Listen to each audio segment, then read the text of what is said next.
স্থানীয়দের বাধার মুখে ডাম্পিং স্টেশনে বর্জ্য ফেলতে না পারায় বুধবার সকাল থেকে রাঙামাটি পৌরসভায় বর্জ্য সংগ্রহ কার্যক্রম বন্ধ রয়েছে। ফলে পর্যটন নির্ভর এই শহর জুড়ে জমে উঠেছে ময়লা আবর্জনার স্তূপ। সৃষ্টি হয়েছে চরম জনদুর্ভোগ ও স্বাস্থ্য ঝুঁকি। খোঁজ নিয়ে জানা যায় ২০০১ সাল থেকে শহরের প্রবেশ মুখ রেডিও স্টেশন সংলগ্ন এলাকায় পৌরসভার ডাম্পিং স্টেশনে বর্জ্য ফেলা হয়ে আসছে।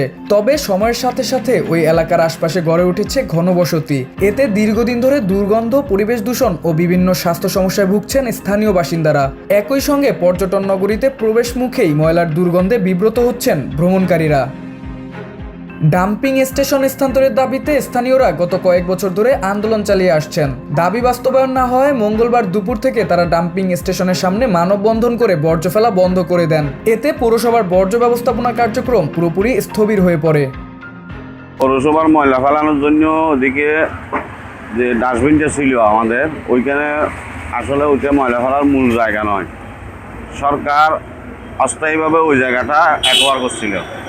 এখন ওইখানে যেহেতু সমস্যা হচ্ছে, সরকারের উচিত এখন পৌরসভার পক্ষ থেকে যে কোনো একটা জায়গায় ময়লা ফেলার একটা জায়গা নির্দিষ্ট করা।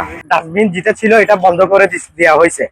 তো বিশেষ করে পুরসভার কাছে একটাই রিকোয়েস্ট, এটা স্থায়ীভাবে একটা যেন এই ডাস্টবিনটা অন্যদিকে সরাইয়ে যেন একটা ব্যবস্থা নেওয়া হয়।